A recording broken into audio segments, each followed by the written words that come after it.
Hello.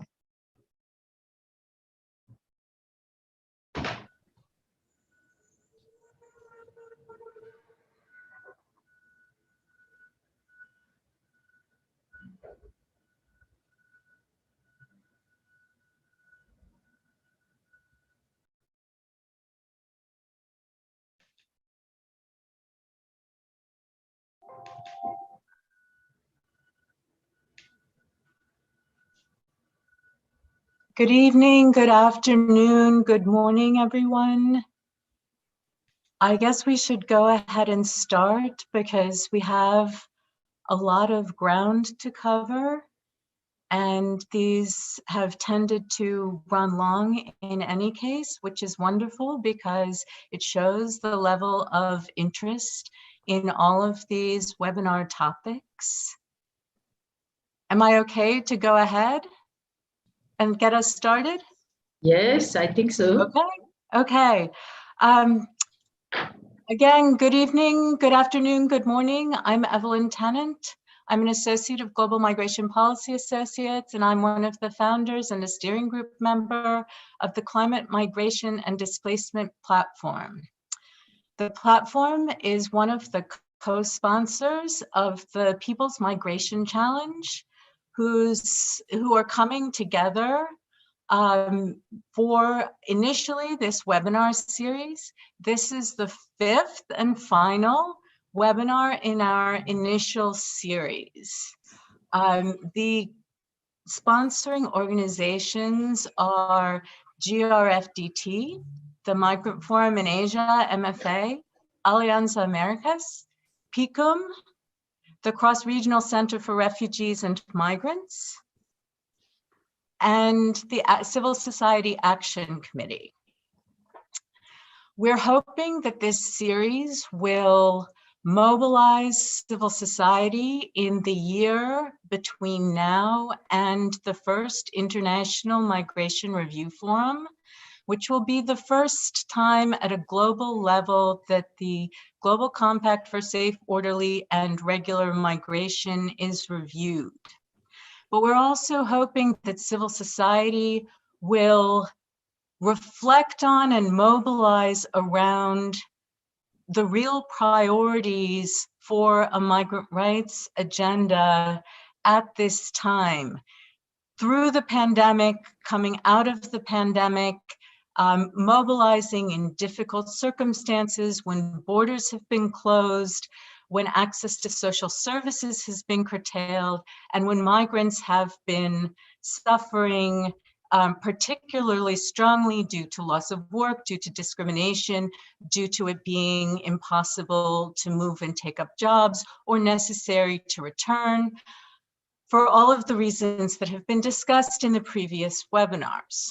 So today we're focusing on a topic that we haven't discussed too much, although several of my colleagues have brought it into previous webinars. And this is the connection between climate change and migration and mobility. Today, we're going to consider some of the ways that climate change is already affecting who moves, where, how, and under what conditions. People have always moved to escape disasters and environmental degradation, but climate change is different. It is affecting people's lives on a daily basis, mostly for the worse. What does this mean for migration opportunities? And what options do migrant rights organizations and allies in social movements have to address it? Those are some of the questions that I'm going to ask our distinguished panelists. First, I want to turn to Tasneem Siddiqui. Actually, I will introduce all of them before turning it over to our first panelist. Tasneem Siddiqui is Professor of Political Science at the University of Dhaka and the founding chair of Refugee and Migratory Movements Research Unit, RUMRU, in Dhaka. Her work on drivers and impact of internal and international labor migration, recruitment, Remittance and Climate Change Adaptation and Migration have appeared in peer-reviewed international journals.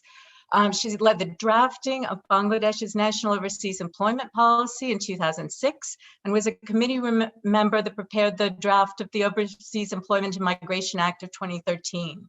Recently, she drafted the National Strategy on Internal Displacement in Bangladesh. She's on the global editorial board of the Journal of Migration Studies out of Oxford. And since June 19, she's been a member of the advisory committee of the Platform on Disaster Displacement. Highly relevant, all of this, to our discussions today. And she's a member of the Board of Trustees of Transparency International in Bangladesh.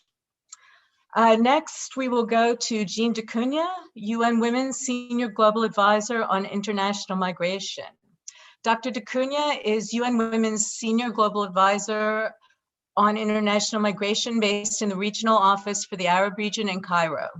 She holds a doctorate in sociology and has 35 years of leadership, academic, and practitioner experience on gender equality and women's rights. She served for 19 years in senior technical and management positions with UNIFEM UN Women, including heading its East and Southeast Asia Regional Office in Bangkok.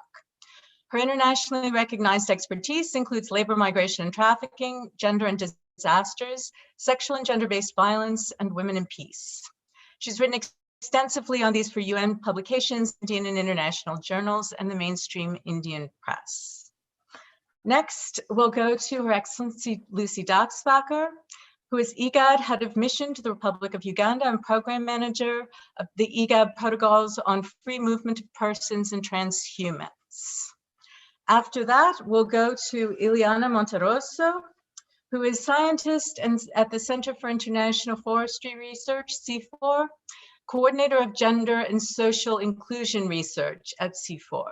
She has a bachelor's in biology and a master's and PhD in environmental sciences, and her research focuses on gender, land tenure, collective rights, environmental governance, and socio-environmental conflicts, and predominantly in Latin America. And she's coming to us, I believe, from Guatemala. Lastly, but not least, we have Pefi Kingi, the migration focal point for Pacific civil society, as mandated by the Pacific Islands Association of Non-Governmental Organizations. Pefi is also a Pacific representative on several global, regional, national, and local groups pertinent to Pacific Islands development. A daughter of Niue, a Pacific community leader, and a strong advocate for safe climate change, migration, displacement, and settlement in the Pacific. Pefi is also a steering group member, a founding member and steering group member of the Climate, Migration, and Displacement platform, where we're very pleased to have her actively involved. And with that, I will turn to Tasneem Siddiqui and ask you to tell us a little bit about climate change, whether climate change is the cause or a cause of migration. Maybe also to reflect a little bit on what the future of climate-related migration looks like and how the COVID pandemic may have altered this. If you could speak to us for maybe 4 minutes or so in a first round, that would be great. Thank you. Thank you. I'm honored to be here, and I can see 150 persons are already there. But humbly, I would like to say that my work on climate change is, still I think it's rudimental. It's a lot of things needs to be known. First thing is, as you have asked, that migration, either we think migration, climate change related migration that happens, is it sole determining factors or is it a multi-causal factor? Earlier, we used to think that climate change will automatically result in migration. But then over the years, we have learned that it is multi-causal and there are many other issues that interact with each other and produce migration in a climate change scenario. So climate change wouldn't directly cause migration in many cases, but it does exacerbate the pre-existing social, economic inequalities, and that affects some groups more when climate change related migration takes place. And the second issue, I would say, which is very important in case of climate change related migration, is that many of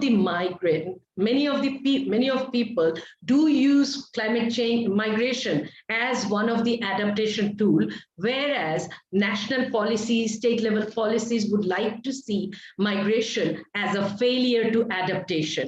I think within this whole scenario, now we are more and more moving towards a reality where we think, a World Bank study recently said that more than 143 million people could be displaced by 2050, given, in an extreme kind of situation. And of course, if measures are taken, it is now argued that if right kinds of measures are taken, many of the displacement that is related to climate change can be reduced to a great extent. So therefore, the whole discourse of climate change related migration is now coming into what needs to be done. And that's where you do see this whole issue of, climate change wouldn't affect same group, a different group in same way. Therefore, gender, ethnicity, race,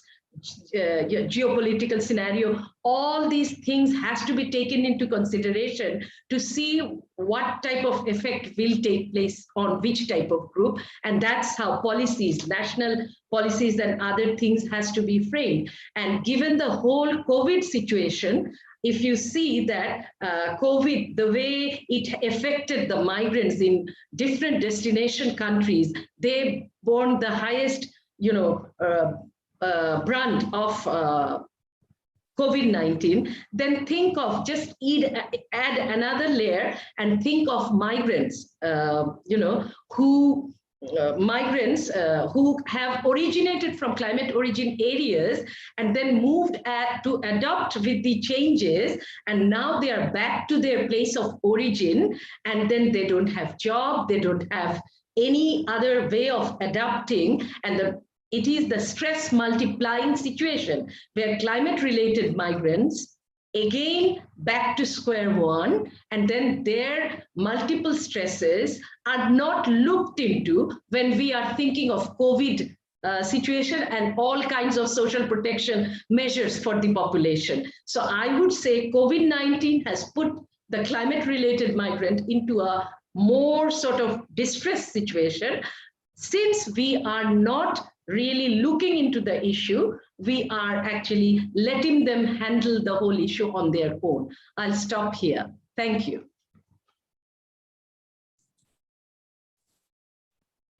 Thank you. That's perfect. You got straight to one of the, actually several of the most important questions that we need to be articulating and considering, which is when and how can migration be adaptation?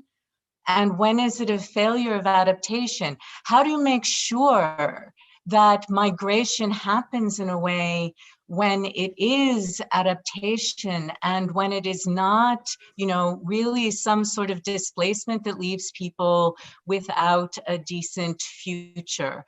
So I want to just mark that as on the agenda for all of us today and going forward, because especially in the migrant rights community, that is a pressing issue. And thank you also for mentioning how much more difficult it will be going forward in the context of the setbacks of the pandemic. So now with that, a great start, I want to turn to Jean DeCunha and to ask you, what are some of the challenges from your perspective that migrants and their family members, and I know you're going to be emphasizing the gender dimension of this, Jean, what are the issues that they're facing primarily in Middle East contexts that we should be paying particular attention to when we reflect on an actionable agenda to address the intersections of climate change and human mobility? Thanks so much, Evelyn, for this invitation to speak to the gender dimensions of migration in the context of climate change. Well, to begin with, in the Arab region has really seen high levels of cross and intra-regional migration for a slew of development reasons and factors. And in the last 15 years, there has been a clear connect established between climate change, migration, and displacement because of a lack of investment in sustainable development. For example, in 2020, there were 631 people displaced as a result of extreme climate events and disasters. And if this is clubbed with conflict-induced displacement, it adds up to about 9.6% of the global total. So huge movement as a result of protracted drought from parts of Mauritania, Somalia, Syria, Iraq, into cities, but also across national boundaries. Huge movement as a result of tropical storms and floods from Yemen, Somalia, etc. And with an increase of average temperatures of about 1.5 degrees Celsius above pre-industrial levels, and this is expected to increase by the end of the century, climate change is becoming a great development threat to the Arab region. We're seeing a tripling of disasters since the 1980s, and migration and displacement is predicted to increase. Now, most of the Arab poor, particularly women, are overwhelmingly employed in the agricultural sector, which is exposed heavily and heftily to climate change. Well, women contribute much less than men to ecosystem depletion, to greenhouse gas emissions, to human-created disasters, because of their socially mediated domestic roles as nurturers or as small-scale, low-emissions subsistence farmers, or small-scale livestock raisers or gatherers of forest products for subsistence, or providers, managers of food, of natural resources, water, or consumers of low-intensive, low-emissions goods and services. But women are relegated to the lower ends of value chains in agriculture or in manufacturing, in various sectors, and this disproportionately marginalizes them from access to productive assets, from all kinds of material, non-material resources of different kinds. And this diminishes their climate and migration resilience much more than men. So for example, in the droughts and in the floods of Somalia, we've seen women adapting or using very negative coping strategies to poverty and to livelihood loss, such as sale of their household goods, their jewelry, engagement in the worst forms of labor, not eating, which has serious consequences to their health, experiencing workload increases, gender-based violence, marginalization from decision-making, and the like. Now, a lot of this prompts migration. Women constitute about 32% of the 38 million migrants and refugees in the Arab region, and about half of those displaced by conflict and disasters are women.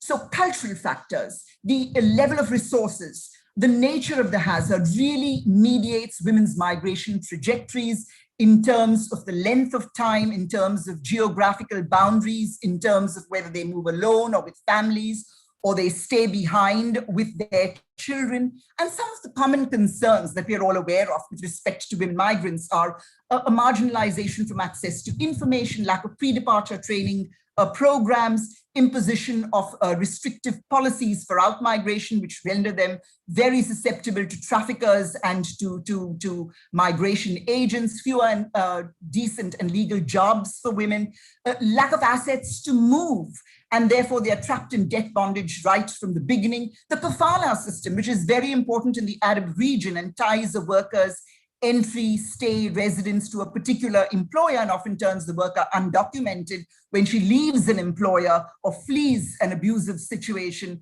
and predisposes her to detention and deportation. And finally, a lack of reintegration services. Now, when women stay behind, they hold up the whole rural and the household economy, and they're in very precarious situations if remittances are not forthcoming. If they move with their families to displacement to urban settlements or to IDP camps, there's a lack of supportive infrastructure, which compromises their safety, their security, access to services and decision-making. So I'd like to just conclude by saying that in all of this, it's very important to not just address women, but the most vulnerable of women as well.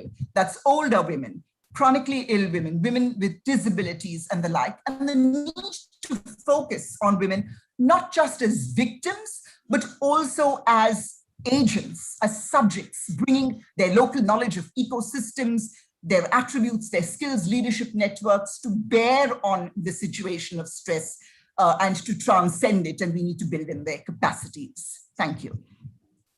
Thank you very much, Jean. I really appreciate the way that you took up the issue of many of the constraints that prevent migrants, and particularly women migrants, from being able to use migration as adaptation, whether the migration takes place for reasons of disaster, or whether climate change is just a factor that exacerbates other constraints.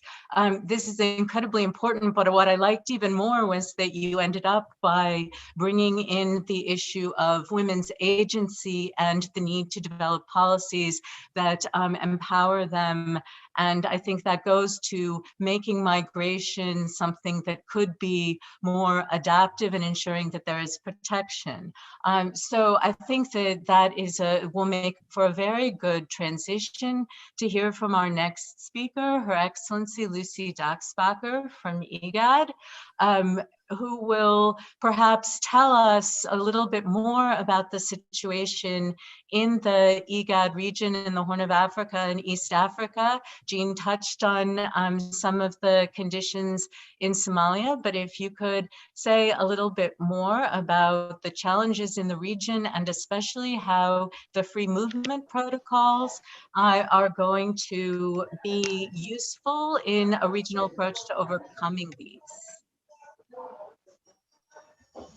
Thank you so much, Madam Evelyn. Thank you for having me and inviting IGAD to be part of this very important forum. This is really a big honor for us because IGAD, the Regional Economic Community, is based in Djibouti. That's where the headquarters is, and it's at the heart of the Horn of Africa with all its strengths, but also with its severe fragility in much of the case. And I must say, IGAD region is 70% arid and semi-arid.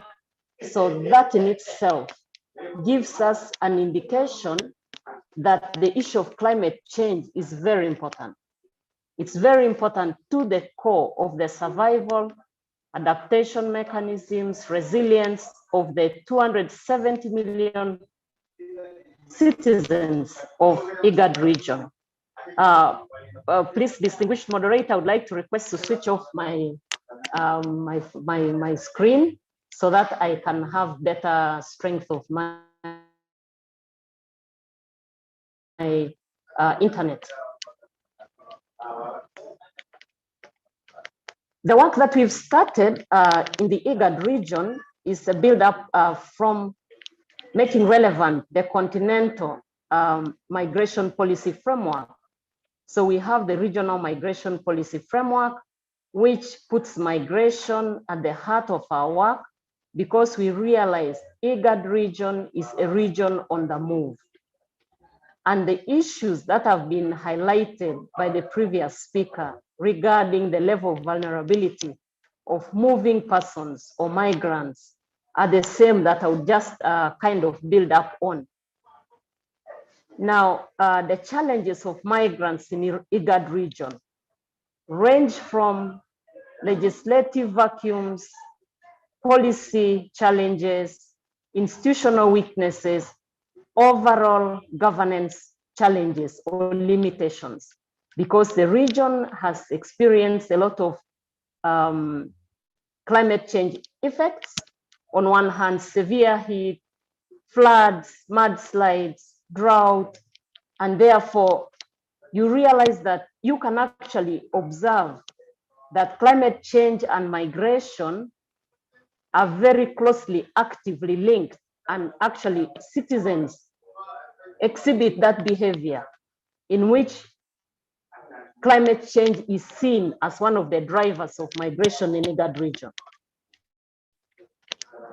Citizens brave the desert to move from their countries of origin, through deserts, through the Red Sea, to try to make it up to those countries they feel have better economic opportunities, for example, the Gulf countries. We have seen thousands of children, young people, and also a little older people crossing the desert in Djibouti from Ethiopia through Djibouti, going to cross the Red Sea at the tip in Obok to cross to Yemen, where you know that we have war. So one of the big challenges we have in our region has to do with the protection of migrant populations. Protection during transit, but also in destination countries, as we've already mentioned before. The conflicts in the region, as you're aware, we have conflicts across the region. We have civil conflicts, we have pastoralist conflicts, which brings me to mention that I'm also responsible for the development of the protocol on transhumance for the nomadic communities in IGAD region. So conflict has created even more adverse vulnerability, which has led people to move, but at the same time, climate change has also been a contributing factor to conflict, especially in severely affected communities among the pastoralists, where access to water, access to pasture, basically is determined by the amount of rain or no rain. And therefore, the struggle for resources is also evident in our region.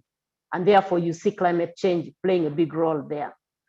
Now, one of the other issues with regarding migration and climate change, also, I mean, migration in general, have to do with the issues that we have seen in the SDGs. We are trying to work towards SDGs, the Global Compact of Migration. There are certain parameters that could contribute to better migration, migration for development. But because of the challenges we have, for example, in identification of migrants, citizen identity, and the fact that migrants use irregular pathways to migration. That makes us come to a very big challenge that we are not able to actually get accurate data on who is migrating, in what pathway, what is the level of their vulnerability, or where the strength of the system of governance of migration, and this is a big thing. And then also I would like to relate that to the challenges we have in our region of trafficking and smuggling of persons, as well as the fact that even access to basic services by migrants in whichever location they are is a little bit of a challenge. Now, I do not know, Madam Moderator, whether I should continue, because I wanted to highlight a bit of opportunities that we have to integrate migration and climate change, or basically the environment governance regime. Let's please advise go to me. the opportunity. Can we go to the opportunities in the next round, now that we have staked out a few of the problems, and some of the, if you can reflect in the next round on some of the specific opportunities that the protocols present, and some of the implementation of measures regarding documentation that I think are in there. Just I do want to hear, we all want to hear about the opportunities, but in the next round, let's hear from Ileana Monteroso, now from Central America. Thank you, Excellency. Ileana, we've primarily heard from perspectives focusing on migration and migrant rights, a bit more than a climate perspective or climate change perspective and climate action. So I think that you will be able to bring some of that perspective and how climate change and is driving displacement, contributing to displacement in your region, and that will be a very useful complement to the focus on migration, that we've heard more of so far. So I turn it over to you now, Ileana. And I think you'll speak in Spanish, is that right? Just to prepare the interpreters? No, I'll speak in English if that's fine. Yes. Well, thank you and good morning, everybody. And well, thank you for the invitation. It's an honor to be here with these distinguished speakers today. Greetings from Guatemala. During my talk, I'm going to be referring specifically to the Northern Triangle countries in Central America. This is Honduras, El Salvador, and Nicaragua and Guatemala, which together comprise a population of around 30 million people. And I'm going to be referring more specifically about landscapes of forest-dependent communities, indigenous territories in Honduras and the highlands of Guatemala. And I wanted to refer to some of my research in the region that is more about what role can forest and natural resource governance can do in addressing issues around displacement, human mobility, and migration. And how does that relate to the climate change agenda, both in terms of mitigation and adaptation and the synergies between these two agendas. And doing our research, we were really interested in understanding what are the root causes of migration and what role does natural resource governance has in the process. In the cases of the Northern Triangle countries, Guatemala, Honduras, and El Salvador, we see that environmental degradation is tied to structural issues that have to do with inequality conditions in the region. That means in terms like that establishes differences in the way different people access resources, in terms of how indigenous, women, forest-dependent communities are actually able to get recognition of the rights and the ability to develop livelihoods. We're also talking about a region that has been identified as suffering from acute food insecurity. And this was particularly shown during the last extreme events that we had in November, 2 hurricanes followed by a 2-week period that affected 7 million people. That's 25% of the population. And that has actually driven displacement in a lot of the regions that have been affected. And one of the worst situations were faced early this year when we had a migrant caravan that was stopped in the Guatemalan border that had 8,000 Hondurans trying to flee the effects from the hurricanes and trying to go to the United States. Along with these processes of poverty, inequality, and increasing food insecurity, we also are a region that is being affected by violence. The region is actually one of the most important corridors for trafficking of people, trafficking of drugs. And that actually is pushing people away from their territories. So we see that even in those territories where people have been able to develop livelihoods from their from the landscapes, from forests, from their natural resources, there are a lot of constraints in terms of these people to be able to develop these livelihoods in the context of violence and corruption and weak governance, increasing weak governance. So one of the issues that we see is that in the case of this region, the environmental degradation that we're seeing, it's tied to sociopolitical situations, including poverty, inequality, food insecurity, weak governance, corruption, and violence. And these are interlinked issues and should be addressed as such in the climate change agenda. But what we're seeing in terms of the climate finance that is going through the region is that a lot of the funding, it's being channeled mainly through the mitigation agenda. This includes, among other things, for instance, carbon trading, and that actually is making it quite difficult to address the potential synergies that are needed to be able to bring in those agendas between mitigation and adaptation that allow to address these vulnerabilities. So another thing that we're also seeing on the ground is the specific focus on climate change as a technical issue that is being addressed mainly from specific sectors. So you have forest and environment ministries involved directly in this agenda, but it's lacking the inclusion of other sectors, even within the government, that could allow to bring issues of natural disasters, resilience building, and crisis response more in a more integrated way. So, you know, we're having issues in terms of being able to address the flow of finance that is coming into the region to address climate change issues, mainly because of the focus on mitigation agenda in particular, but also in the way that we are addressing these issues, mainly from a technical perspective that hinders the way that other civil society actors can engage in these issues. So that will be some of my perspective from the region, and I look forward to continue the conversation. Thank you. Thank you very much, Ileana, and that was extremely helpful. It brings up very much the need for a whole of government approach, which is something that the Global Compact for Migration aspires to, but is one of the sort of critical issues, I think, for connecting climate change and climate action with migration policy, with disaster risk reduction, with humanitarian responses.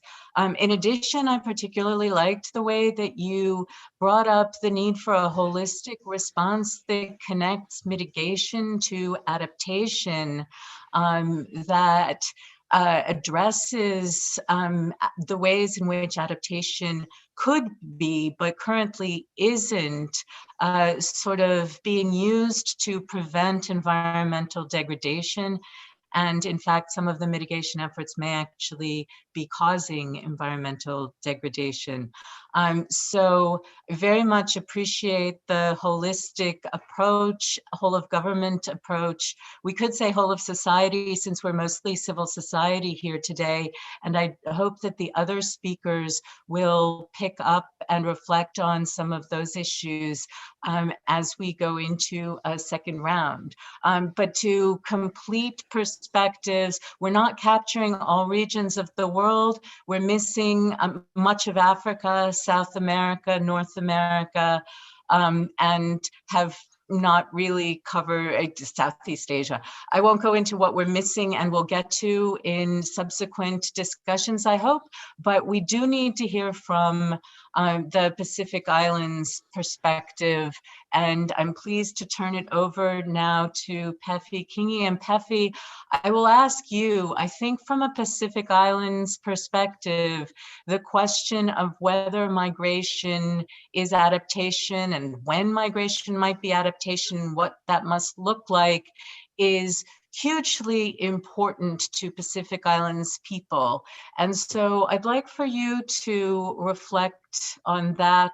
Tell us a bit about your perspective on that, thinking about coming back in a second round to the question of opportunities and governance. Matikimu munu tangalo. Matikitu munu tangalo. Always humbled, always an honor to be amongst leaders. And thank you for granting your time. Here down under, it is close to midnight. So excuse me if I am seeming a little bit tired. Thank you always for the honor of including the Pacific, and especially with this particular agenda. I'm going to now turn off, not because I'm shy, although I am most times, but because I want to do justice to the paper that the women prepared, especially for this particular webinar. Thank you.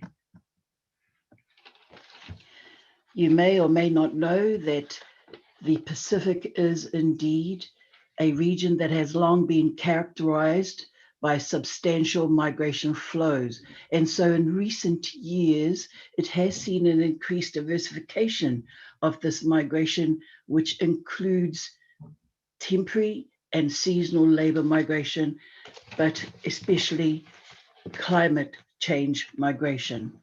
although it hasn't been spoken in those terms legally between Pacific countries, it is still a hot topic in discussion.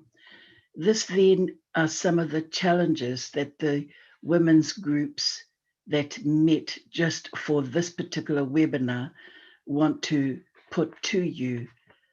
They are experiencing, their families are experiencing, districts, villages, and other. Language and communication barriers, racism and discrimination, finding affordable housing, finding a decent job, being paid a decent rate, community attitudes, impact of disrupted education on schooling, especially on their children's schooling, learning English, distance and lack of communication with their own families in their home countries and or countries of asylum where they are indeed seeking refuge,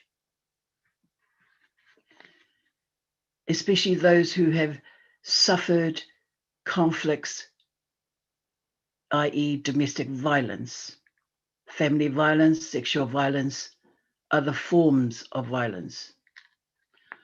Ongoing mental health issues due to trauma, including survivor guilt, financial difficulties, visa insecurity, i.e. the temporary visa holders, separation from their family members, their extended family members, their villages, their way of living in blended families, changed roles and status of family members. And for those that are extremely vulnerable, it becomes even more so exacerbated with physical and psychological effects of trauma, language and literacy difficulties due to disrupted or limited prior education, changing family responsibilities, issues with identity and belonging. You would all know, because you are experts in this field, that IOM have indeed indicated that perhaps by 2050 there may be about 200 million who are displaced due to climate change. It is indeed a hot topic in the Pacific region. The dialogue is ongoing. We have not yet been successful with negotiating visas with the metro countries, Australia and New Zealand, and other countries. So there is much to be discussed, but I just needed to be accountable to the group who gave this particular version so that we may initiate that discussion about the challenges that many of our Pacific migrants are indeed facing. I look forward to the ongoing dialogue, but I just needed to ensure that I did indeed present the voices of the women that were conferred for that particular question. Thank you very much, Piango, for having that space and allowing me to represent your voice.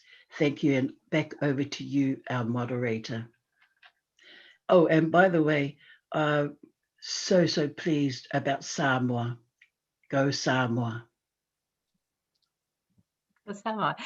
Thank you, Pafi, and thank you, Piango. I'm glad that you and Piango members were able to convene to come up with a way to actually express their voices and their concerns. And I hope that you will share the document with us, perhaps for the website, so that we can have it as a resource and a sort of reference point, even to think about benchmarking, we may think about that in sort of technical terms in a lot of monitoring and evaluation, but we need to think about benchmarking what concerns of people whose lives are directly affected are, and whether policies are addressing their needs as they see them.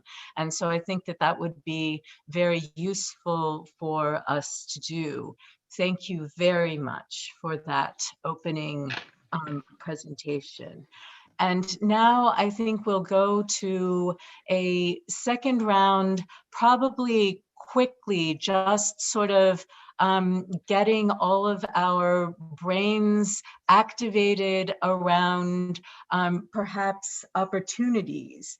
The connecting to governance and what the opportunities might be.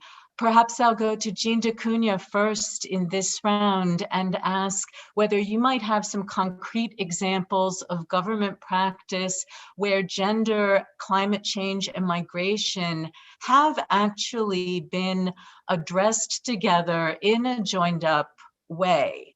I think those would be helpful. If there are some you can talk about, those would be helpful for us as good practices and examples. Okay, I'd like to speak a little bit first to the normative dimensions and then address a concrete practice. So I think from the point of view of normative principles, our governance really needs to look at women as contributors to climate action and also to the development potential of migration.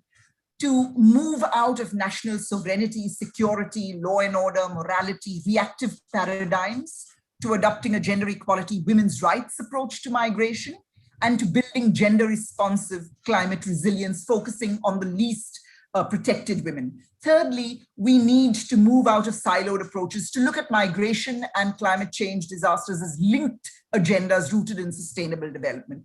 Fourthly, it's extremely important, as was said earlier, to have a whole of government, whole of society approach, expand our constituency of actors to include not just migration practitioners, but also climate disaster risk reduction practitioners, gender equality advocates, humanitarian actors, broader development practitioners and the like, for amplified impact, and to mainstream women's priorities in climate change into migration policy and action, and women and humanitarian action, displacement, and women's priorities in migration into climate action. Build on women's strengths and ensure that they are represented in decision-making, climate change, as well as migration decision-making, and also the most vulnerable, diverse groups of women, including left behind women. Enhancing monitoring and accountability and allocating resources, for instance, financial resources to climate and migration governance. Very practical suggestions. I think there is need to increase fiscal space to invest in immediate response from a gender perspective, but long-term recovery. For instance, in providing climate sensitive information, early warnings, rescue operations, search and rescue, access to relief items, recovery items, access to services, health services and the like, jobs, livelihoods, and so on. Data, it's extremely important to have at minimum sex and age, nationality, disaggregated data on labor market trends for migrants, but also the impacts, the structural drivers and the impacts of climate change on migrants.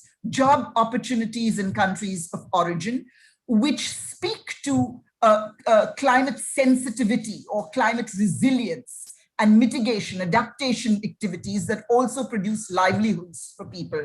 Fourthly, labor law coverage for women migrant workers, including domestic workers in line with CEDAW and the ILO conventions, with strong enforcement mechanisms. Six, it's important to have programs, gender-based programs underscored by policies and standards for skills upgrading, accreditation, skills mobility, ethical recruitment, wage protection systems, social security, portability, and the like.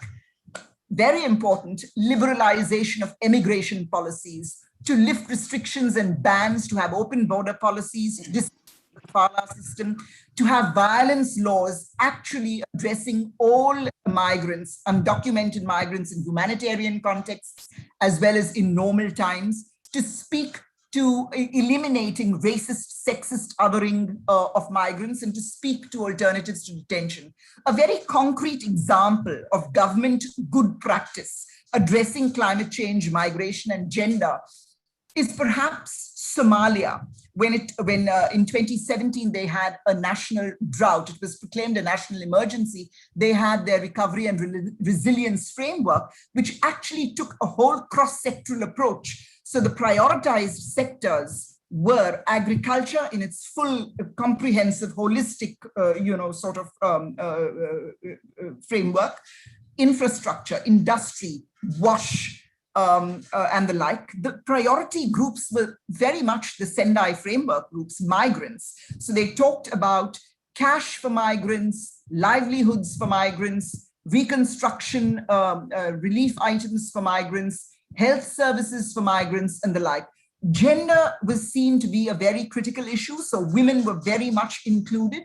So in a sense, it was a whole of government approach, it was a whole of society approach, because I know that UN Women convened women to elicit their priorities, which informed the disaster needs, DINA, the disaster needs assessment. Most importantly, 2.5% of the budget was allocated to gender in the recovery framework. So this is an example of addressing climate change, disasters, and other vulnerable groups, but also from a structural drivers approach, from a resilience building approach.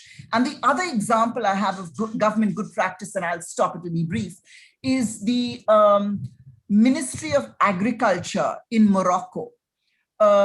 There in the Atlas Highlands, which is arid, semi-arid, mountainous, men migrate and women are left behind. So the government, because of depleting resources and environmental degradation and diminishing rainfall, etc.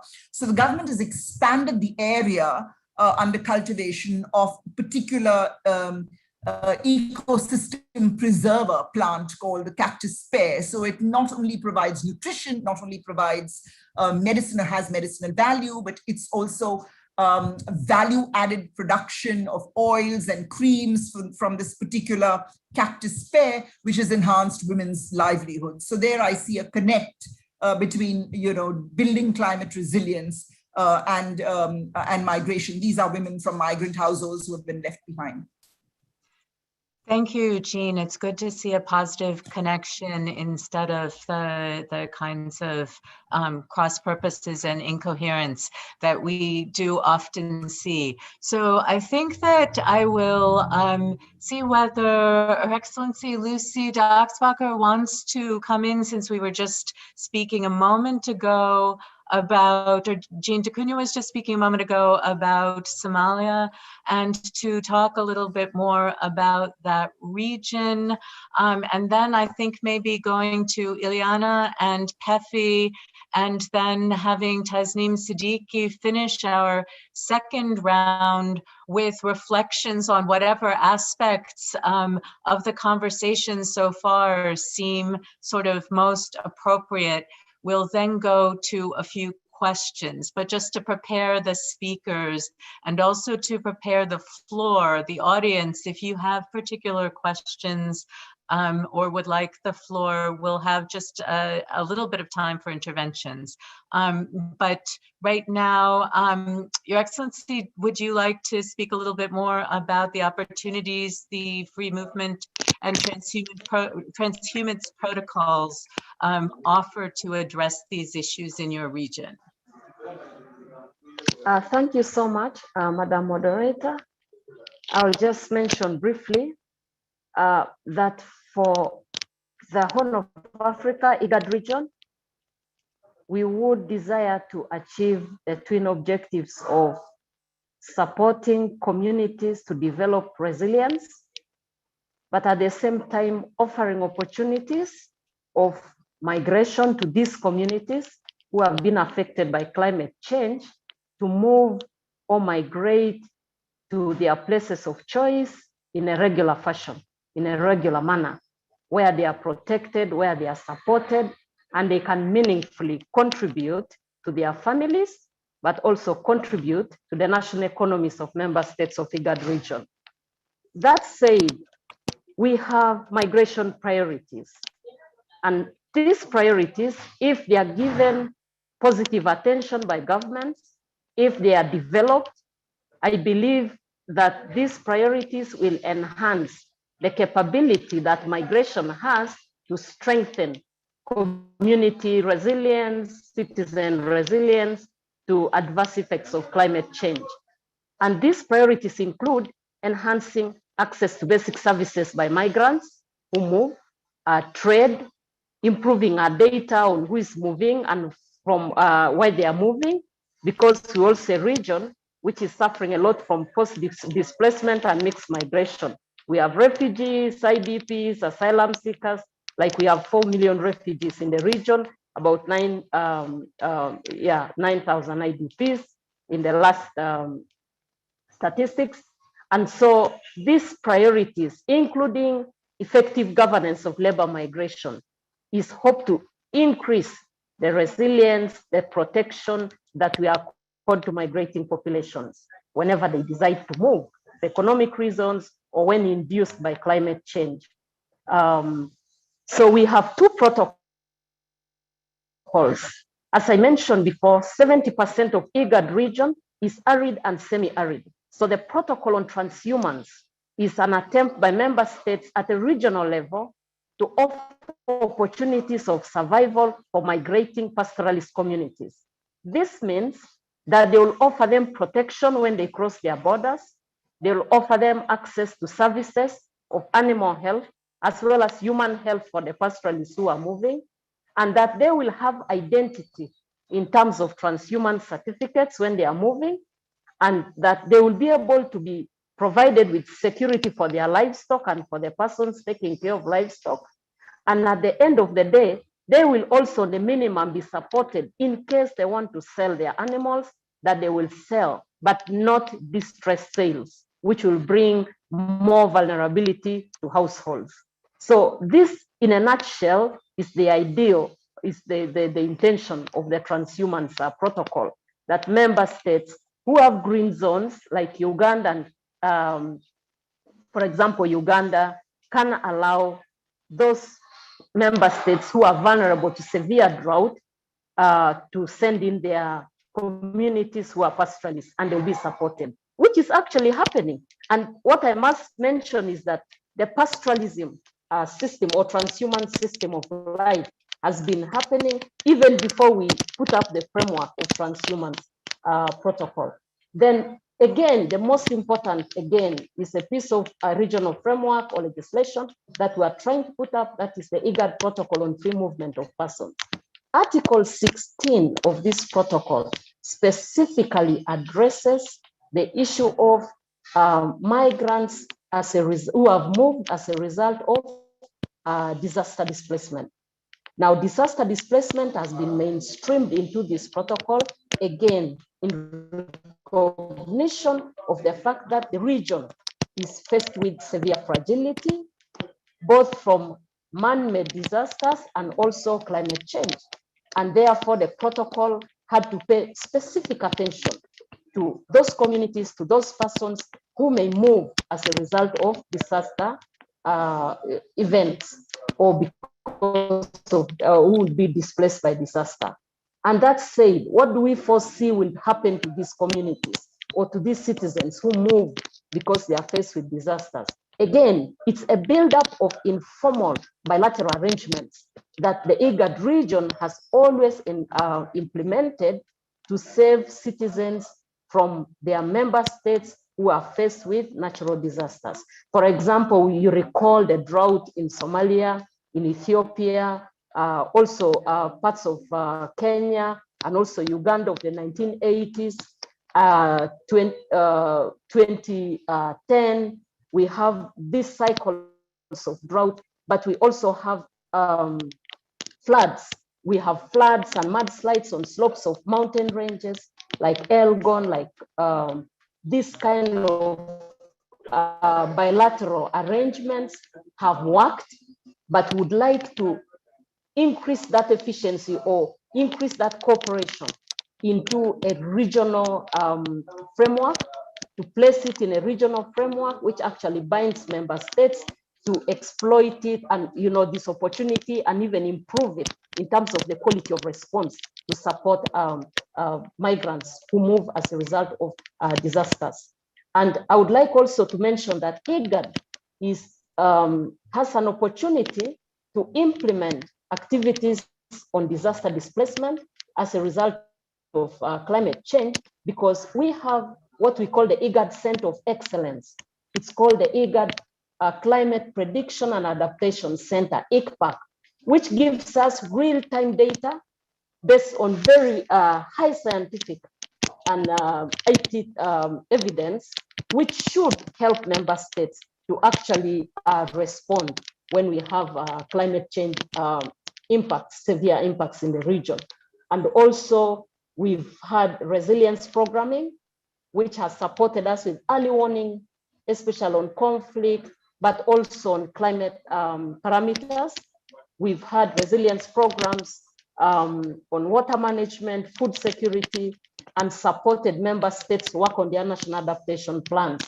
And also, we emphasize voluntary migration in the region, within the region, so that citizens do not have to make distress journeys across deserts, across the Red Sea, across the Mediterranean. As you know, some of us at the 4 migration routes in IGAD region. One of them actually goes to the Mediterranean, then the Red Sea, then you have the southern route going all the way down across countries to South Africa. So we would like to promote a safe, regular fashion of migration within IGAD region based on clear identity as per the first provisions of the Protocol on Free Movement of Persons, based on clear identity, based on a working framework of labor migration governance, where recruitment is safe, recruitment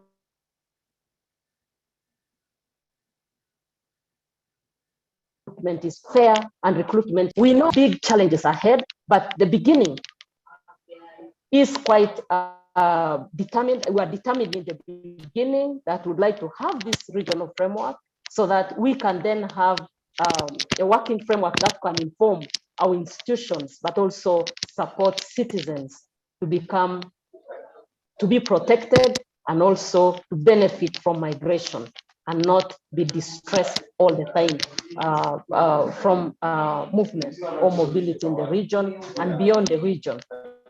Thank you so much, Madam Moderator. Thank you. Thank you so much for that overview of what the region is working to accomplish. It's very helpful to hear about the policy development from informal and bilateral agreements to a regional agreement that is supported sort of technically and with the Center of Excellence and so forth. And, you know, we will follow to see how the implementation of the Free Movement Protocol is going. Thank you also for mentioning the labor migration dimensions of it, as well as the documentation identification dimensions. With that, I want to note something that I meant to note earlier after Jean DeCunha spoke, and that was the question of fiscal space and climate finance. Fiscal space having become even more an issue in the pandemic than it was before. Just money for budgets, for social services, for social protection, for access to healthcare and so forth, as well as climate finance, which, if its adaptation could be addressing some of these social protection and related needs for communities that are vulnerable to climate-related displacement. I don't have a specific question. I'm going to let Ileana sort of take that or continue from her previous comments as she chooses, because I know she has a lot of thoughts and expertise on this subject. So Ileana, over to you for another 3 or 4 minutes.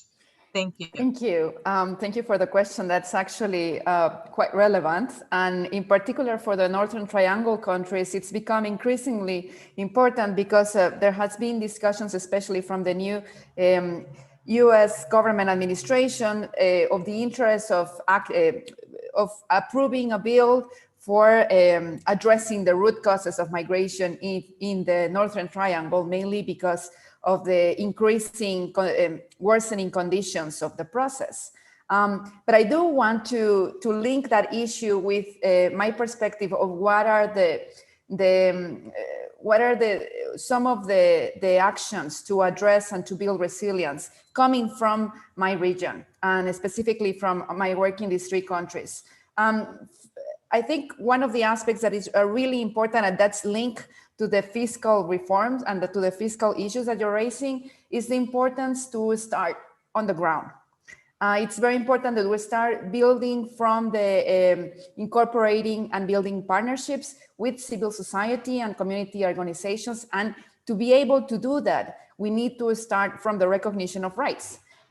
So, you know, like in terms of including those that are actually struggling to defend their lives in the context of the COVID crisis, but also of natural disasters, and are also the ones that are suffering the impacts of climate conditions more profoundly, but also from government inaction. And again, that's also linked to the fiscal discussion and the extent to which government public expenditures are actually being addressed on these issues.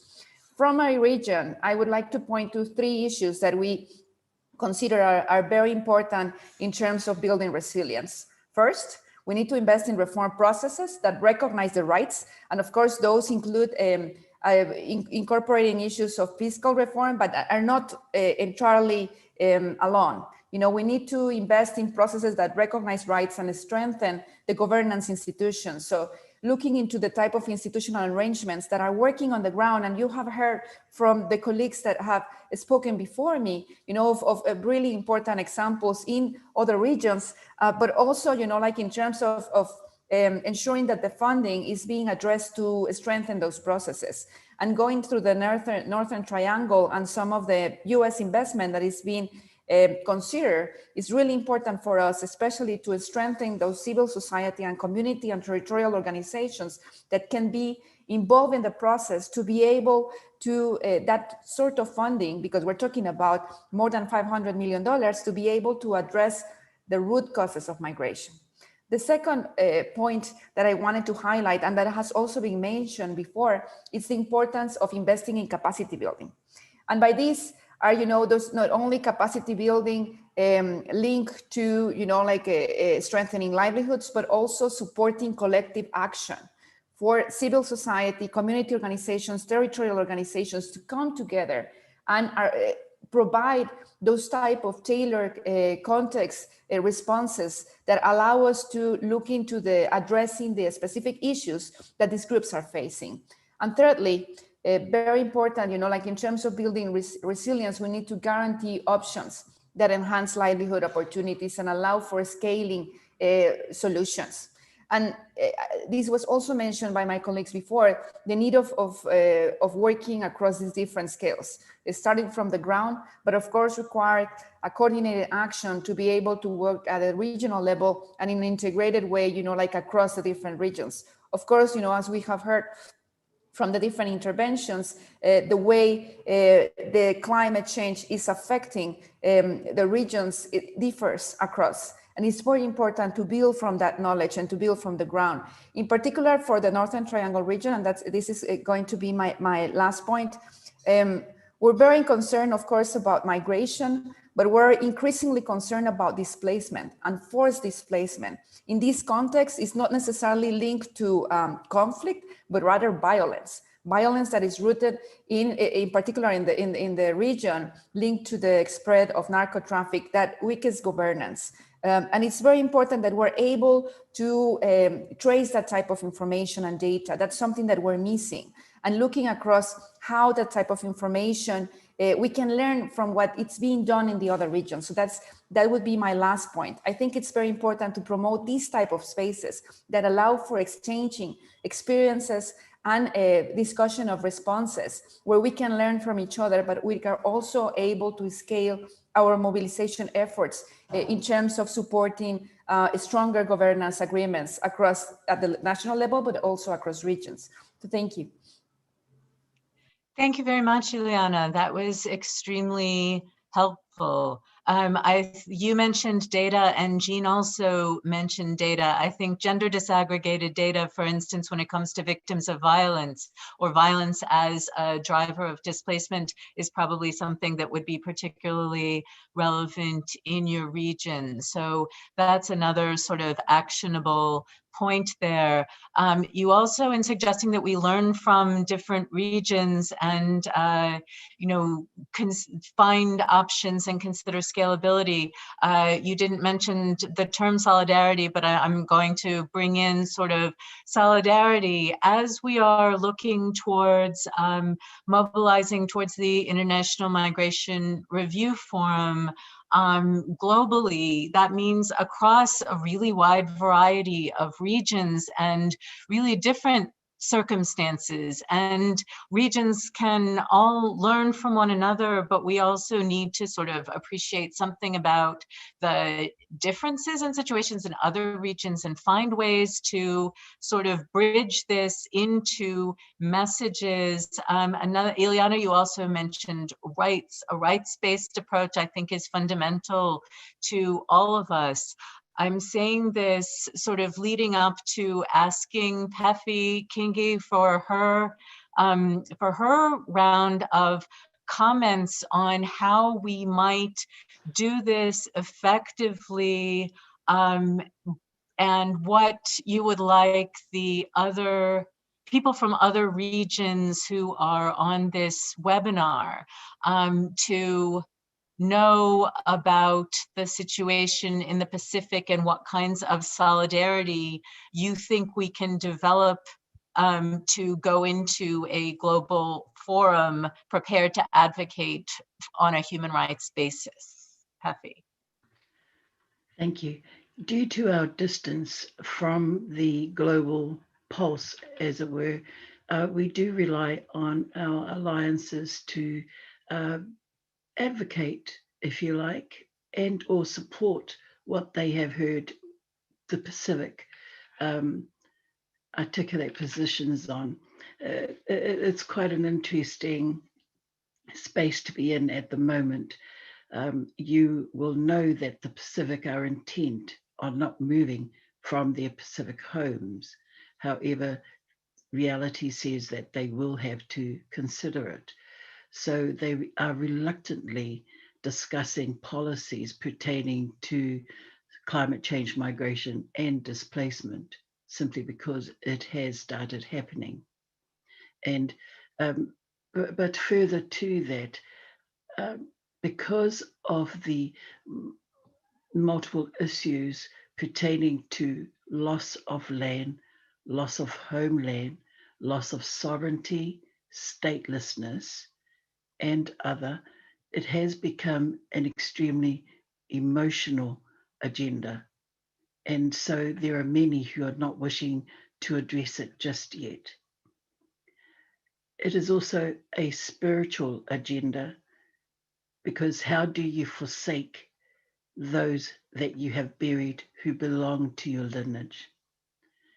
How do you actually give up your homeland? So these are, complex issues that we're working through. Every particular Pacific island has a climate change policy, but not every Pacific island state has a policy pertaining to climate change, migration, displacement. So that's where it's at present. I'd also like to speak in favor of the agencies that have come into the Pacific region. IOM have initiated, and the dialogue has been extremely inclusive. And there is a Pacific data portal that we are counting on to track our movements, simply because it hasn't been done properly as in other regions. So those are the positive things that are happening at present. The other that I know that our group spoke on, and I must articulate this on their behalf, for many decades, we have had non-Pacific people come in with non-Pacific paradigms and worldviews. They have not understood the Pacific positions and standpoint. If you do indeed become those consultants, come and collaborate and work and cooperate with us. Do not impose, because we are a respectful people and we respect and love our whenua, our oceans, our moana. And we would hope that you also show the same respect. You may be one of the most amazing technocrats out, but if you do not have the heart of the people, you will not be able to influence them. So these are just a few thoughts that I know that the women spoke of when we did so have this dialogue. Thank you, over. Thank you very much, Pathy. And what you just said, what the Women's Dialogue said, has also, maybe belatedly, it seems, been heard by adaptation researchers who have undertaken a study of a large number of adaptation projects and say that they fail because expertise is the right expertise isn't valued. The technocratic expertise is valued without the ground level Indigenous and local knowledge and expertise being valued. This is an important message for us all to take forward. I want to finish the second round by going back to Tasneem Siddiqui, but first I want to note that there's some very interesting comments in the chat box that relate to migration governance, to climate governance and the Cancun adaptation framework and the task force on displacement that is carrying out measures to enhance understanding, coordination, and cooperation with regard to climate change-induced migration, displacement, migration, and planned relocation. There have also been questions that I think were addressed to you that bring sustainability explicitly into the conversation about adaptation. But I will leave it for you just a few minutes now, then we will have a quick round of interventions from the floor and then back for final comments from each of our panelists. Tasneem. Thank you. Thank you. I think Jean Ducuna and others have set the scenario on opportunities at a global level and whole of government approach. I would like to bring issues at a very micro level from the point of view that we all know we are working at a rural surrounding when we are thinking of climate change affected population. All our interventions are targeted towards local level adaptation. So therefore, any innovation and other things are at local level adaptation. But when you go to local level, it is true that local level adaptations are important, but at the same time, the global trend of urbanization, if you consider into the whole scenario of climate change, you would see that it is not only climate change that pushing migrants into urban locations, it is also the whole development endeavor that's bringing in like all the megacity centric development, bringing people into certain urban locations. So maybe we have to concentrate a little more into SDG 11 that talks about safe and sustainable cities. So those who are coming to urban areas, instead of looking at them as a threat or looking them as a problem of urbanization, I think time has come to create space from a right-based approach so that migrants, new migrants in the urban locations have equal right to participate in development, because it is not that they are only coming, it is also the developmental process of the countries are pulling them into these urban locations. So therefore, space for the migrants, space for the service providers, all these things are very important in Sendai framework, also important and UN guiding principle on internal displacement. And, that's where the right-based approach at 3 stages, I would say. First is prevention of, climate change related displacement. Then during displacement, the type of support that's required is right-based, as well as durable solution. That is at the,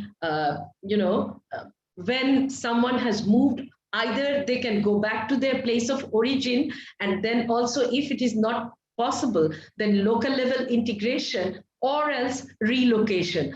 All these things are part of urbanization, urban development, and therefore, I would say this whole agenda has to look not only to rural, but also to urban locations. And in urban locations, I think to make it migrant friendly, you need to study all the policies, relevant policies, not only climate change related policies or displacement related policies. I think urbanization, development, or migration, all kinds of policies needs to be accommodative to new migrants in the urban location. And then participation. I think all of us talked about participation of the migrants in decision making, in policy making, which affects them. So I would just bring in few anecdotal from our recent study where we have, when you question the rural women, they will identify a different type of things in the rural context. For example, getting access to relief or, carrying water. But then when you ask the male migrants, male rural population affected by climate change, they would talk about agricultural land loss and then income loss, those things. Then again, in urban setting, if you ask a child, they talk about more about waterlogging and problem of going to school and other things that affects them, space for playing, they talk about. And then in urban setting, women would concentrate on, privacy, security, other things, and men would talk about precarious work condition. So all these voices has to be heard in the policy. How do you do that? I think that is where, because of inequality and access to all kinds of avenues, I think using visual method like photo voice that we used, and now I can happily say the Chittagong City Development Plan has incorporated this model of involving the new migrants and policymakers to take photos, how they want development, what they want to change, and then mix these two together, and then they understand each other's,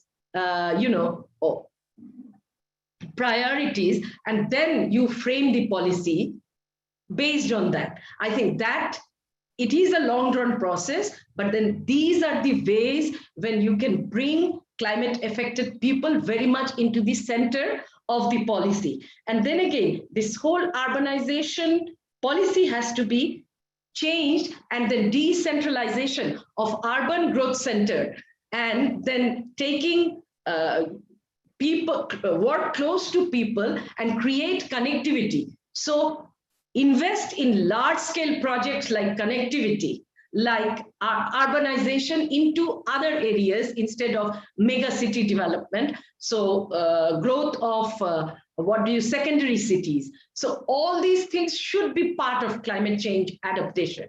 And when we think in that term at a country level, then collaborate with international organizations to actually support this type of process. I think this Sendai framework, the way it says that it is possible to reduce displacement as well as climate-related migration, I think it is possible. Thank you. Thank you very much. It was very helpful to have you give some very sort of concrete and local examples of principles, including participation, including the very gendered ways that people in the same community and in different positions in the same community see the most important needs and the most important obstacles to having their rights protected needs addressed. Also the need for prevention, for protecting rights in order to avoid displacement, avert displacement, minimize displacement. I'm translating between your language and the Task Force on Displacement language of avert, minimize, and address displacement. But to protect people, support people while they're moving, and then really important now, I think, is protecting people when they arrive and giving them solutions when they arrive and thinking about durable solutions and sustainable futures. Thank you very much for that, Tasneem. I think that we will take a few kinds of comments and questions from the floor. Elena Olea had a question about protecting the rights of Indigenous people. Elena, would you like to, I'm going to set up a queue here of willing interventions. Elena, and then Ronnie Mehta, if Ronnie Mehta is available, and then Laura Morel, if you could get ready. And then I see Serge Houghton has also raised his hand. So that is 4. Elena, Ronnie, Laura, and Serge. Elena, are you here?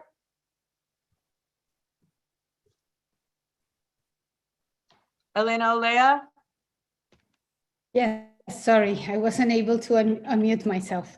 Thank you very much. It has been indeed a very interesting and engaging discussion on climate change. And listening to all of you made me think about the importance of considering Indigenous people in particular. And so my question is, how can we support and strengthen their role in the discussions about climate change? And this, in policy decisions between mitigation and adaptation. And I am particularly mindful of their relationship with their territory, specifically with their ancestral land. So I would like to hear from your experiences, whether there are good examples that we can follow or lessons about what we need to avoid. Thank you very much. Thank you, Elena. Ronnie Mehta, you have made some very useful comments in the chat. I'm wondering if you would like to provide. Hello. Go ahead. Yes, I can hear you. Can you hear me? Yes. This has been a very enriching experience, and I just was a little concerned about, the kind of effect climate change has on the crop production. And it's actually diminishing a lot of crops in various parts of the world, especially in the Southeast Asian countries. And that might result in food crisis in the future. So, and that may also result in a kind of movement of people from one place to the other. So a kind of involuntary migration. And that would further lead to problems and environmental destruction. So I would like somebody from the panel to, throw some light on this. And also I would like to mention that we need to involve the local participation. It has to be a participatory approach where the local needs, local requirements, and the knowledge, the indigenous traditional knowledge needs to be involved in solving the problems. Thank you very much. I think that it's very likely that at least one of our panelists will address the issue of food insecurity in the context of climate change in their final remarks. Thank you for raising that issue specifically, very important. So I'd like to go next to Laura Morel. Yes, thank you, Evelyn. Can you hear me well? Yes. So many thanks to you and to all the panelists for their interventions. And in fact, we share the same connection link with Shakirul from Acute Bangladesh. And Shakirul is the one who asked the question in the chat. So Shakirul, if you want to take the floor directly and say something about the question you asked.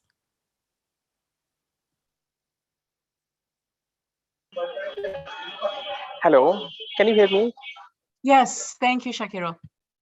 Yeah, thank you, Laura. Actually, yes, my question was, as you mentioned, Evelyn, that I mean, we are going to review the GCM next year. So my question was, is there an initiative from the civil society or from the government to have a preparation to review the GCM from the context of climate change and migration, because it's really important for us at this moment to get preparation so that we can contribute strongly to review in the review process. So that's my question actually. Thank you very much. Thank you, Shakiro. I think that we are getting to some action items here. Please, please keep those coming. Yes, we do need to prepare as civil society for this discussion in a year from now in the IMRF, because the language is in the GCM in Objective 2 and Objective 5 in particular, although Tasneem also mentioned many of the other objectives, it bears on, especially if you look at it from a rights-based approach. So I'm going to go to Serge Hampton and then to Patrick Turan, and then to Marvi Misolas. And who has a question in the chat box about connecting climate change and migration to the loss and damage discussion. I'd like to let her ask that question. But Serge, then Patrick, then Marvi, please. Okay, thank you so much. I would like to thank the panelists for their wonderful discussion. My name is Serge Hampton. I'm the current climate change and migration focal point at the United States Major Group for Children and the Youth. So my intervention will be majoring about Africa and the Global South. So I would like the intervener from IGAD, especially, Lucy, to handle this question. So as we know, flooding is an issue in northwest Kenya, where heavy rainfall destroys farms and the cattle herds and force people to move majorly every year, I would say. And they move to neighboring countries such as Uganda or within Kenya, and in search of what's improving their livelihoods and in the search of work too. Although there is plenty of evidence that climate change is a major contributing factor to the movement, there is no good data to show how great a contribution climate change is.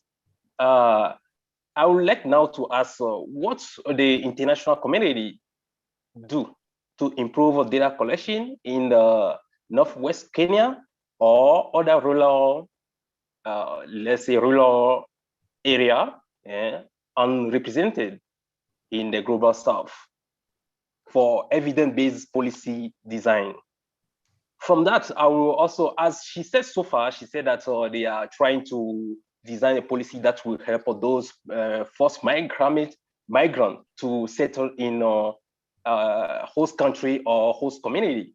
So what are they doing? What is the action they are taking to improve or to change the narration about those migrants? Thank you. Thank you very much. Maybe a little detailed for a full account now, but I'm sure that the representative from IGAD will take those questions on board. Next, I'd like to go very quickly to Patrick Turan and then to Marvi Misolas. Patrick, you're up. Thank you. I, first of all, would like to express compliments to the 5 speakers, because I think together it's been an excellent panorama, but at the same time, what I hear are some lacuna or some pieces missing, in addition to an emphasis on resilience and adaptation as key approaches. And in particular, I think it would be really important to expand the framework and develop it, to start by articulating a right to remain and the imperative to talk about prevention, not of movement, but prevention or slowing climate change, global warming. And I think that links into putting a sense of sustainability high up on the agenda, as I think Tasmin you referred to.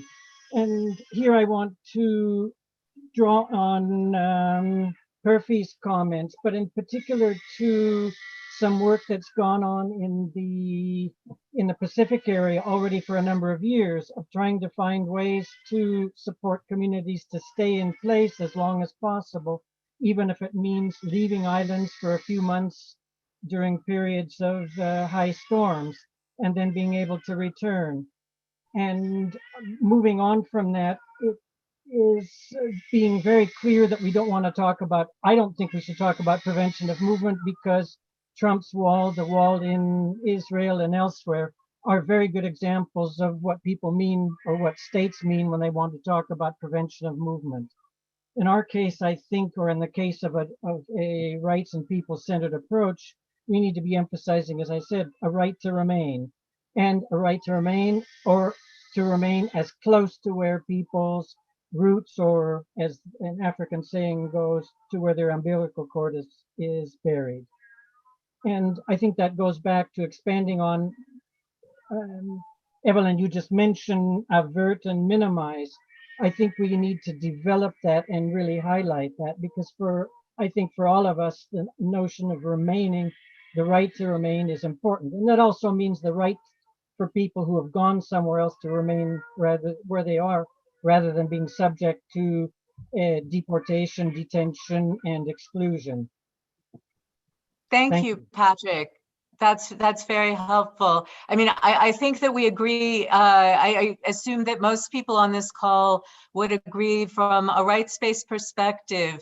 It is incredibly important, and will be incredibly important for our messaging going forward, to emphasize both that people should not have to move, that they should be protected where they are, but also that that they should not be prevented from moving, and when they are in movement, or when they are migrants, their rights still must be protected. This is a difficult kind of messaging to accomplish effectively in every context where it needs to be accomplished, but I think that is also an actionable task for us going forward.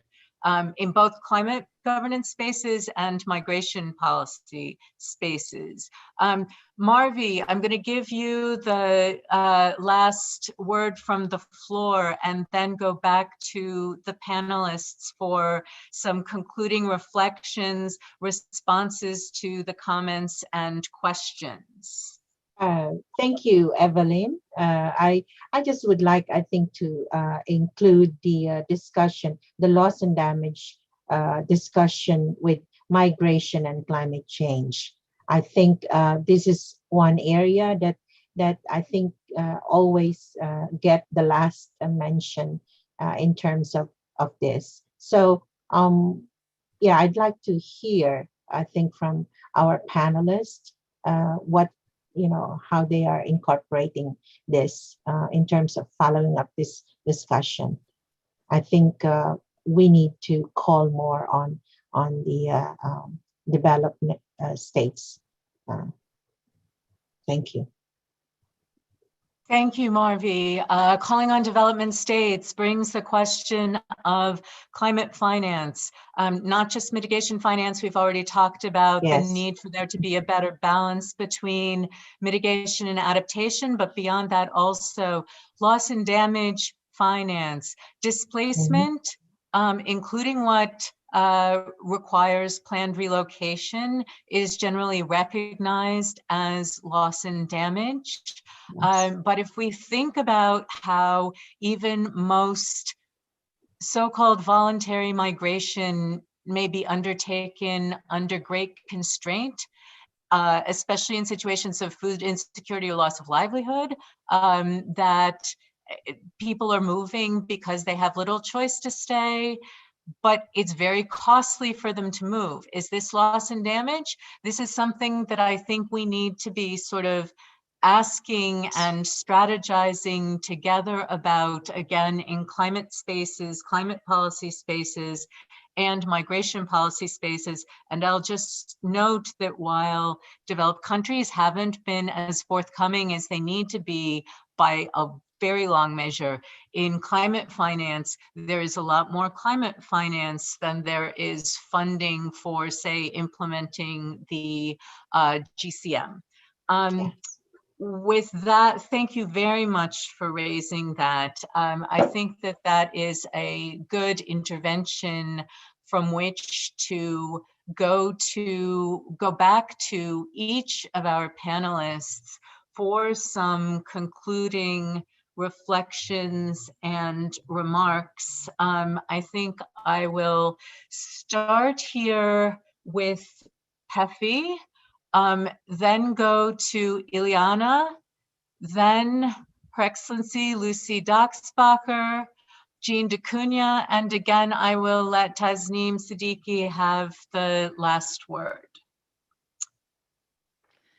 Thank you very much, Helena, for raising the issues that have been omitted from the GCM, i.e. the Indigenous statement, as well as Indigenous languages, i.e. how our peoples are supposed to actually understand such a wieldy document.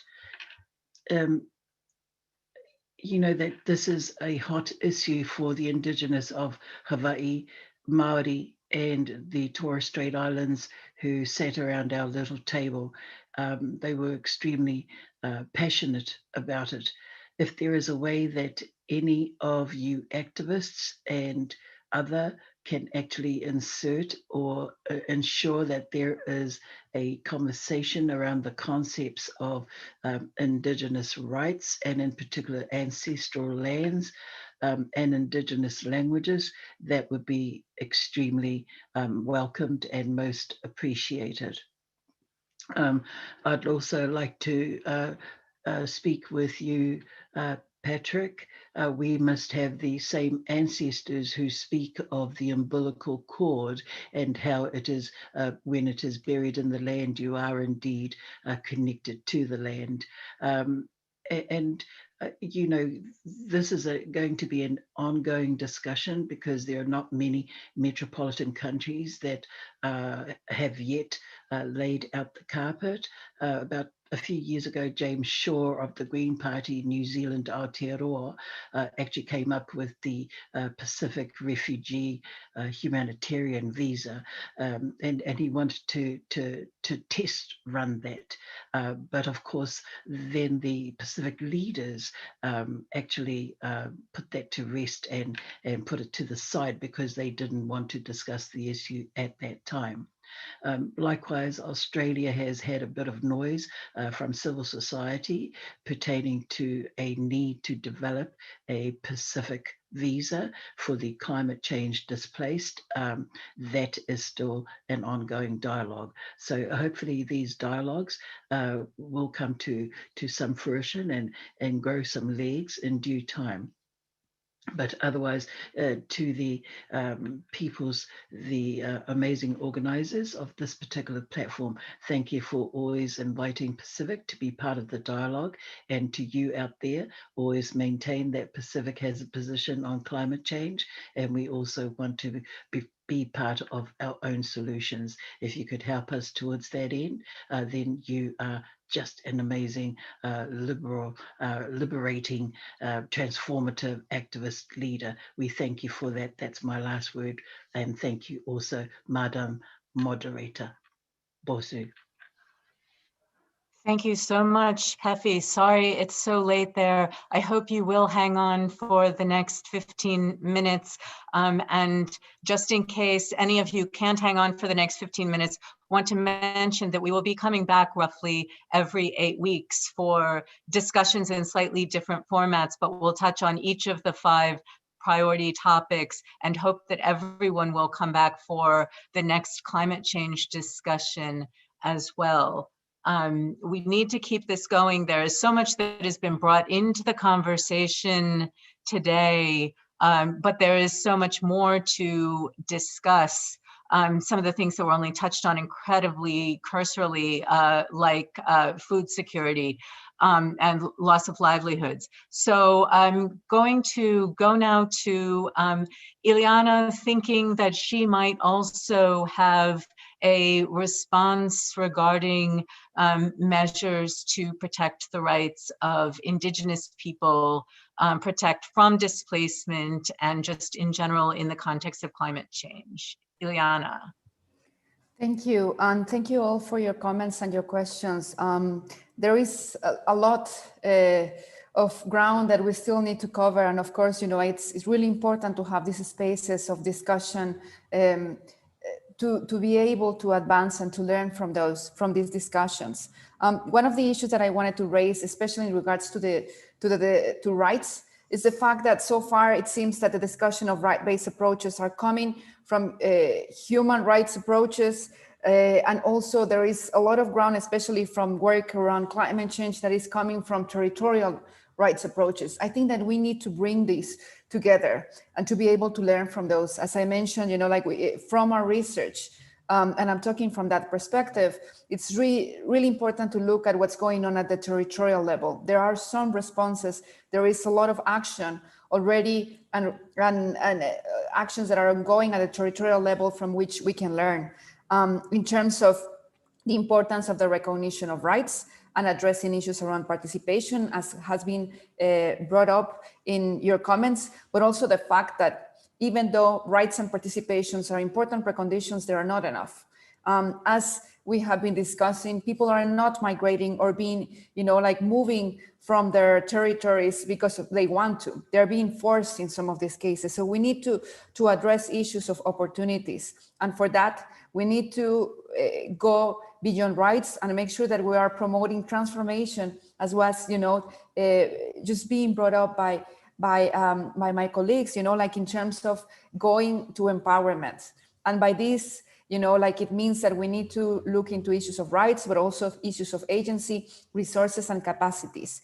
And finally, you know, like looking into the way that we are bringing these different agendas together of adaptation and mitigation. And we did not mention, but there is a lot of work and discussion around issues of restoration, especially in some of the landscapes of the Sahel, for instance.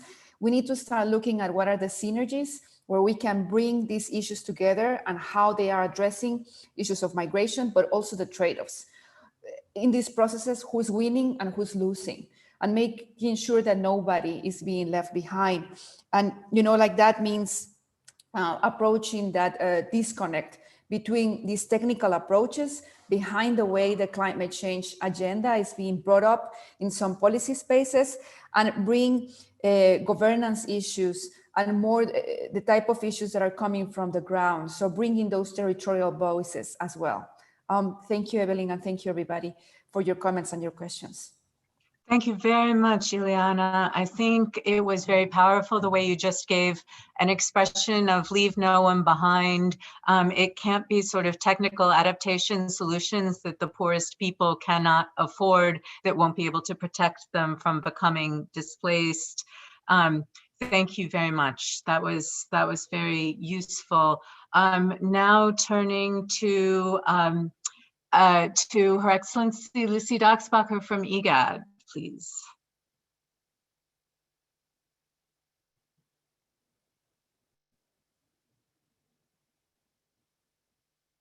Is she still here?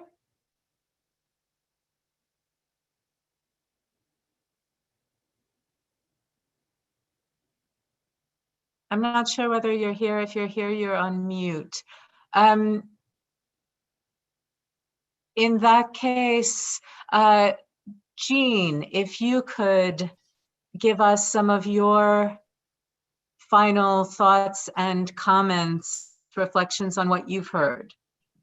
Yeah, so I'd like to respond to 3 questions very briefly: the climate finance piece, the cropping piece, and the sustainable development piece. So in terms of climate finance, let me just say that OECD DAC came out with figures that said $48 billion for the year 2017-2018 were allocated to programs and projects where gender was mainstreamed or gender was a primary objective. And of this, only 4.6 billion or 4% of the total bilateral ODA went to just gender-specific, women-specific projects. And most of the financing for women has gone really to violence against women, media, and education. Very low levels of allocation to poverty, to the economy, and to climate change. Now, if you're looking at the climate finance picture, it's a very complicated architecture. It's evolving. You have the multilateral funds, GCF, GEF, you have the multilateral banks, World Bank, ADB, Islamic Development Bank. You have bilateral, you have regional initiatives, you have private sector funding. Now, not all of these institutions and mechanisms have gender policies or are tracking how much they're allocating to gender. The multilateral institutions do. And so it's very difficult to get a complete understanding of how much is going to women with respect to climate finance. But an opportunity that we do see, and so much has to be done in that regard. You see, when we're undergoing or we're part of the GCM review process, the Sustainable Development Review process, national actors, government, civil societies need to be working together and mainstreaming the outcomes of these into our policies and programs with targets, indicators, and budgets.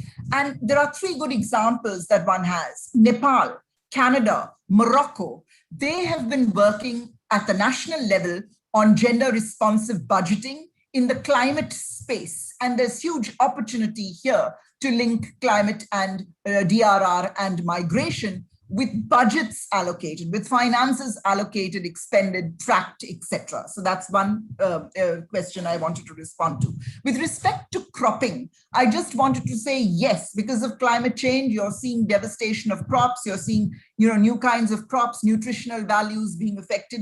In Sudan, for instance, women are moving at the local level to grow drought-resistant maize, heat-resistant wheat. In Tunisia, in the arid spaces in Tunisia, in the mountain systems, ecosystems, they're actually growing, new varieties or varieties of fruit trees, which have nutritional value, but also prevent landslides. New vegetables, vegetation, which have nutritional value, but are also, acting as carbon sinks and, contributing to mitigation, water conservation practices, etc. So I just wanted to call attention to that. And finally, I want to, refocus on what Tasneem said and Patrick Turan raised, the whole question of sustainable development, because climate change, disasters, migration, including distress migration, is very much rooted in unsustainable market models of development, which prioritize or look at development in terms of economic growth, technological processes, trickle-down effects, not coupled with equal redistribution of these resources. And unsustainable production, consumption, really generates waste, it degrades the environment, and all of this causes multidimensional poverty, inequality, depletion of our ecosystems, climate change, disasters, migration, and the like. So these issues and governance deficits really need to be dealt with at a very basic level of our understanding of sustainable development and holistic development, and not piecemeal, although we also need to focus our attention on climate adaptation, mitigation, etc. But, the holistic kind of development needs to be focused on. Thank you. Thank you very much. Another excellent way to tie a number of points that have come up today together. The need for sustainability, the need to, in Ileana's words, for transformation to not just look at the market-based mechanisms, to take a holistic view and keep the future in sight. Thank you very much. And now we'll go for our final word, except maybe a few quick wrap-up comments at the end. Go to Tasneem Siddiqui. A few minutes on your reflections, please, knowing that we're ending in just a few minutes as well. Tasneem. Okay. Now, thank you. I think it's all covered the way we discussed, because climate change and migration, both are extremely complex, and mixing these two will be complex, and there will be all kinds of questions. That's what we have seen. I think what I took from today's discussion and deliberation is the issue of choice. And choice is not one way. Some would like to stay put and some would like to migrate. So both the choices has to be honored, and making space for both the choices is difficult. And that's the problem, that's the riddle which needs to be solved. And that is where this whole issue of place attachment in migration, if you think of that, like recently with the study we did, we thought that people would not want to move because of certain types of place attachment. But then what we in reality found, that a large number of people would like to move and another group of people would not like to move. So place attachment sometimes work, and then sometimes new place attachment they develop in the area where they go. So therefore, subjective well-being and objective well-being, you can't really just very easily say that if they stay put and that's the solution we should think of. So I think this is what I take from here, even for food and other, insecurity, when we discussed that, again, the whole issue of type of crop we want to produce, and for the whole of population we want to produce. So that is where the market economy is continuously failing, and then all the resources, only 22% of the population of Bangladesh now own land, agricultural land. So therefore, anything you are doing in rural areas, for rest 78% has to be non-farm. So therefore, if you take all these things into action, then both development in urban scenario as well as in rural scenario, you can't get out of that. So I'll stop here.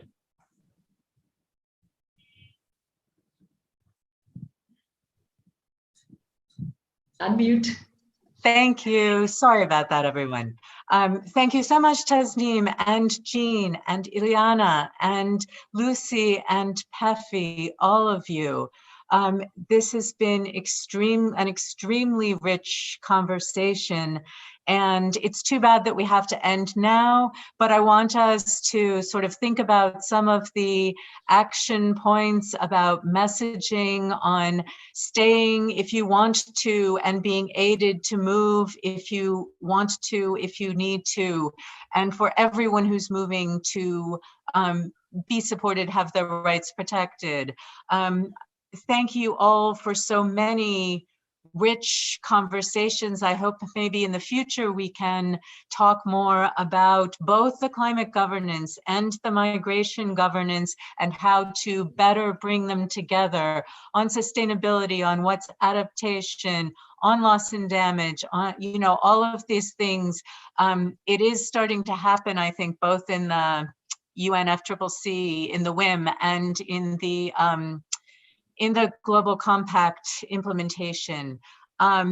We will be taking a 2-week break in this series, and then we will be coming back again. I think the date is June 4th. One of my colleagues can correct me if I'm mistaken on that. And we will once again start with the sort of labor migration in the context of emerging from COVID. And then we will have another round of each of the remaining 4 themes, concluding again with this one. It will be a slightly different format. It will be more of a town hall, and there will be information forthcoming on that very soon. Please see the chat box for the social media connections for GRFDT and the other co-sponsors. I think that I have covered all the messages that we needed to cover. I just want to thank our panelists and those who intervened from the floor and everybody else who spent 2 hours with us today, and hope that you will come back. And in the meantime, that you will share with us on Twitter, on social media, on the new website, peoplesmigrationchallenge.org. And with that, we are at our appointed time to end. So I'm going to say again, good night to those in the Pacific. Pefi, thank you for staying with us. We really appreciated your extra effort above and beyond. Good evening, good afternoon, and still good morning to people in all time zones. Thank you very much. Have a Thanks good so day. much, Evelyn. Thank you. Thank you, Eugene. Nice meeting you Yes, again. Tasneem, lovely to see you again. Pefi, Patrick. Again. Same here. Thank you, everyone. I enjoyed very much being here. It's great. At the beginning, I thought 2 hours over.